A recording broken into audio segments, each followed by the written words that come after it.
Sila yung nagpe-prepare ng ito para self-service lang yung mga tao na magbibigil sa daddy namin. Sila na magsa-self-service, sila na magtitimpla ng kanilang mga kape.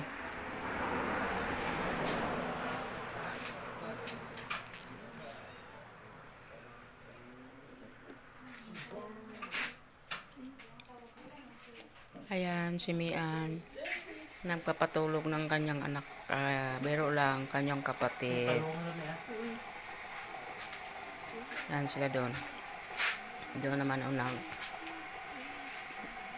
naglalaro ng baraha para hindi sila antukin. Ganyan talaga dito sa province eh. Pag mayroong patay, ayan, magsusugal para hindi makatulog.